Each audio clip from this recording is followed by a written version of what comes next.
په بلخ کې له 1500 تنو د امارت پیژندنې ازموینه د هیواد د لوړو زده کړو وزارت د علمي معین او یو شمېر سیمه ییزو مسؤلینو په شتون کې د بلخ په مرکزي پوهنتون کې واخیستل شوه.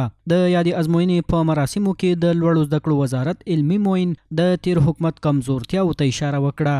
وی ویل چې په تیر حکومت کې د کمزوري مدیریت له امله مخکینیو مسؤلینو د پردیو کلتور ته د یرغل لاره اواره کړې وه، ولې نن افغانان بیرته د خپل کلتور د ژوندي ساتلو په حال کې دي. ما و شما باید متوجه باشیم که در اینجا نه خلای تاریخ است و نه در اینجا خلای فرهنگی است و نه در اینجا خلای ارزش است. له بلې خوا د بلخ پوهنتون د شریعتو پوهنځي رئیس د دې علمي سیالیو موخه د اسلامي امارت د کاري چارو سره د ځوانانو بلدتیا او په مختلفو برخو کې د حاکم نظام د پروګرامونو په اړه د محصلینو او ځوانانو د تحلیلي ظرفیت او د پوهاوي کچې لوړول وښودل. په دې خاطر باندې و چې دشمنانو یا هغه کسانو چې مغرضین و هغه به قسم تبلیغات د امارت اسلامي د نظام د تاسیس په ارتباط باندې خبرې کولې، نو موږ هغه اصلي منبع د دوی په لاس ورکړه چې هغه واقعیت الامر دوی ته معلوم سي.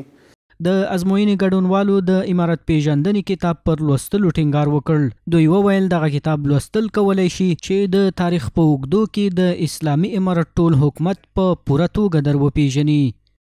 یک نیاز کاملا اساسی است. باید هر فرد افغان، هر جوانی که در پانتون مکاتب تحصیل میکنن و دنبال کسب علم هستن باید درباره امارت اسلامی کاملا معلومات کافی و درستی داشته باشند تا در نظامی که زندگی میکنیم درستی را بشناسیم. نیاز مبرم داره که باید این کتاب را مطالعه بکنه و کتاب‌های دیگری که در ارتباط به امارت اسلامی نوشته شده، حقایق ناگفته شده ای که در ارتباط به امارت اسلامی هست باید مطالعه بکنه. د یادونې وړ ده د ازموینې ګډونوالو د امارت پیژندنې کتاب ته 3 اونۍ تیاری نیولی و او خپل برداشت یې په لیکلي ډول په پارچو کې ولیکو چې غوره زده کوونکو ته ډالۍ هم په نظر کې نیول شوي دي.